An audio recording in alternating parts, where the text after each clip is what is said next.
Bien, Monsieur Picardo, quel est le bilan pour l'année 2012 en ce qui concerne les entreprises artisanales? Et quel bilan tirez-vous en ce qui concerne la formation et l'apprentissage? Alors c'est vrai que 2012, on vient d'avoir des chiffres au niveau déjà des immatriculations.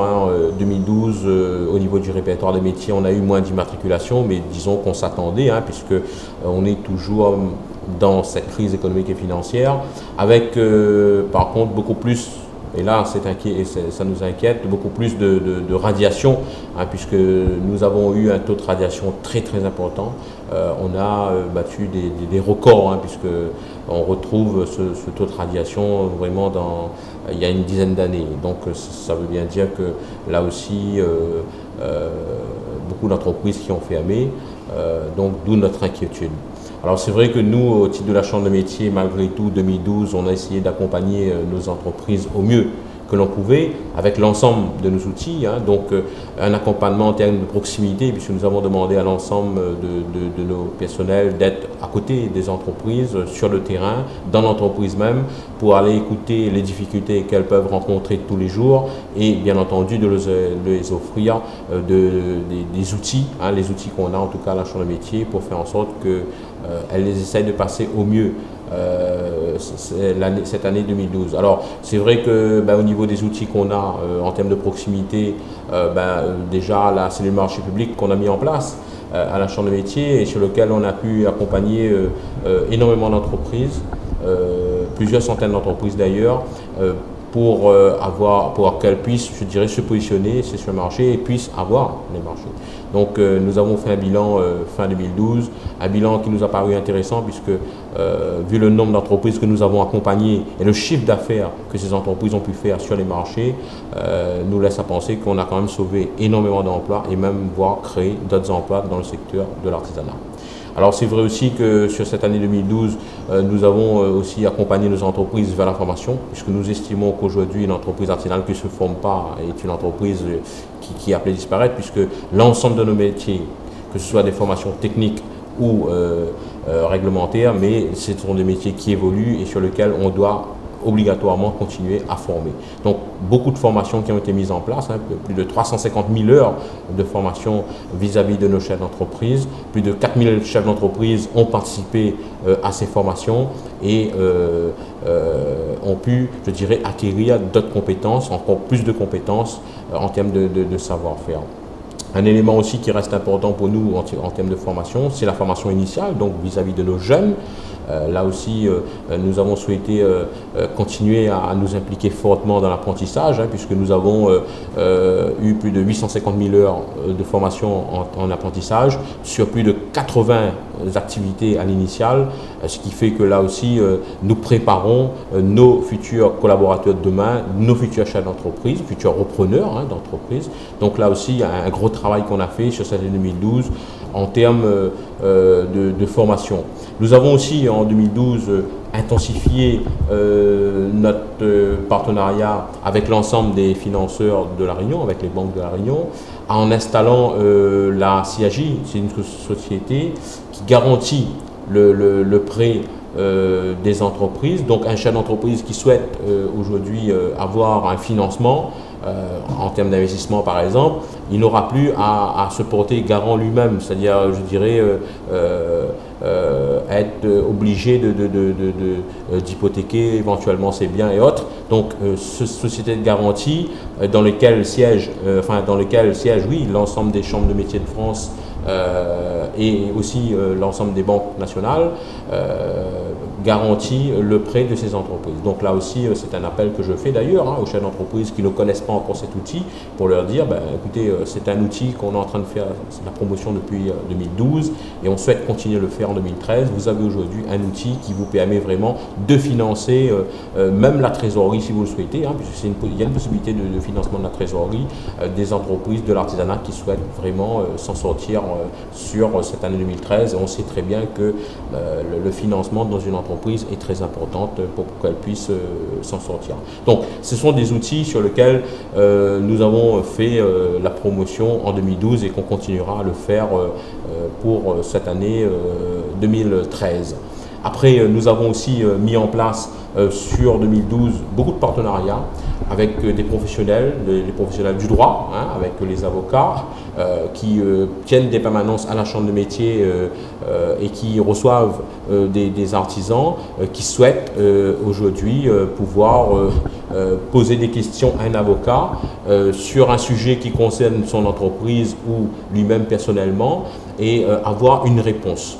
Je pense que là aussi c'est important, puisqu'un chef d'entreprise, quelquefois, a besoin d'avoir des éléments pour prendre une décision dans son entreprise. Et le fait d'avoir un avocat, lorsqu'il vient à sa chambre de métier, avoir un avocat qui le conseille gratuitement, je précise, hein, le conseil est gratuit, donc je pense que c'est un plus. Et nous l'avons mis aussi avec les professionnels du chiffre, mais aussi avec les huissiers, avec l'association Remède dans le cadre des difficultés que peut rencontrer une entreprise, que ce soit avec son salarié, mais aussi avec un fournisseur ou un client. Donc nous avons mis différents partenariats pour justement permettre à un chef d'entreprise, quelle que soit la problématique qui se pose chez lui, de pouvoir venir dans sa chambre consulaire et rencontrer un vrai professionnel. Donc je pense que là aussi c'est un élément qui a permis malgré tout en 2012 de sauver beaucoup d'entreprises, en tout cas de permettre à ces entreprises d'avoir une réponse à leurs questions. L'année 2013 démarre avec une baisse de financement, notamment de la région et automatiquement de subventions, ce qui affecte également votre chambre consulaire. Il y a également le boulet des cotisations sociales qui affectent autant les entreprises du secteur de l'artisanat que du commerce. Et pour couronner le tout, 2 cyclones à 2 semaines d'intervalle. Après tout cela, fondez-vous encore beaucoup d'espoir pour cette année 2013? On y croit, il faut y croire je pense, et je pense que c'est aussi un état d'esprit de tout le monde de pouvoir dire c'est vrai que les choses sont difficiles, c'est vrai qu'on a eu 2 cyclones quasiment d'affilée, c'est vrai qu'avec le basculement, enfin en tout cas la route à Saint-Louis qui est fermée pose un vrai souci au niveau économique dans le sud, parce que quand même un chef d'entreprise qui doit passer 3 heures sur la route seulement dans les embouteillages, c'est clair que c'est du temps perdu, et ça c'est de l'argent qu'il ne rattrape pas, hein, c'est clair. Donc il y a beaucoup de paramètres qui font que, en plus de la crise qui n'est pas terminée, nos chefs d'entreprise sont encore plus pénalisés.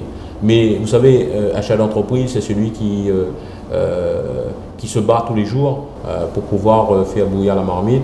Et moi, ce que je crois, c'est que nous allons continuer à nous battre pour faire en sorte qu'on s'en sort, que le chef d'entreprise déjà puisse sauver son propre emploi, mais aussi sauver l'emploi de ses salariés. Vous qui êtes partie prenante dans la création d'entreprise, quels conseils auriez-vous à donner à tout jeune qui voudrait se lancer dans le domaine de l'artisanat et donc par là même créer sa propre entreprise? Alors moi, ce que je voudrais lui dire, c'est que on ne devient pas chef d'entreprise par hasard. Il faut vraiment mûrir son projet, préparer son projet.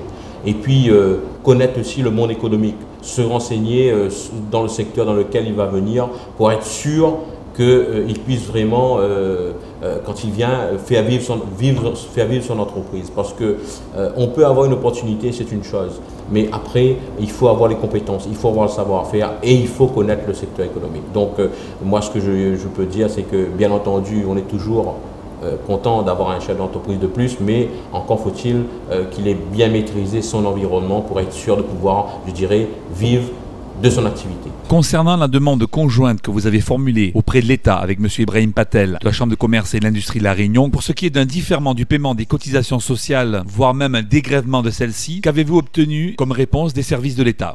C'est vrai qu'aujourd'hui, lorsqu'on fait un état des lieux, on se rend compte que plusieurs milliers d'entreprises, pour un montant extrême, puisqu'on dépasse les 1 milliard d'euros, puisqu'on est 1,2 milliard, sont en difficulté pour payer leurs cotisations sociales et fiscales. Nous, ce que nous disons, c'est que sur une approche conjoncturelle de l'entreprise, où la crise est là depuis plusieurs années, on ne s'attendait pas à avoir une crise qui dure autant. Nos entreprises qui ont du savoir-faire, des compétences, souhaitent toujours rester dans le monde économique. Nous estimons qu'une entreprise qui a un client qui ne l'a pas payé parce que ce client lui a aussi des difficultés, ne peut pas payer ses charges sociales, mais a préféré payer son salarié. Nous estimons que nous ne pouvons pas laisser ces entreprises sur le bord du chemin, nous devons les accompagner.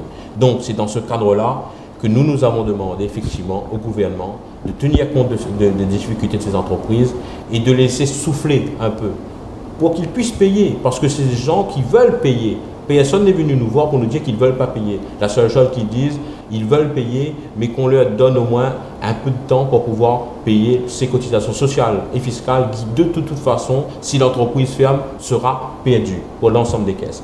Donc, bien entendu, nous soutenons cette démarche de personnes qui sont responsables, qui nous disent on a les compétences, on a le savoir-faire, on a même de l'activité qui est prévue, mais on a besoin d'un peu de souplesse, un peu d'air pour pouvoir continuer, je dirais, et pouvoir payer nos cotisations sociales et fiscales. Vous n'avez donc pour l'instant obtenu aucune réponse concrète du représentant d'État? Nous n'avons pas une réponse concrète. Ce que nous avons entendu, en tout cas lu d'ailleurs dans la presse, c'est que une ministre avait répondu que on ne pouvait pas faire une remise globale sur l'ensemble des entreprises. Nous demandons, du cas par cas, nous demandons à que chaque entreprise puisse venir expliquer son cas, et si c'est un fait conjoncturel, qu'on puisse vraiment accompagner cette entreprise. Merci Monsieur Picardo. Merci.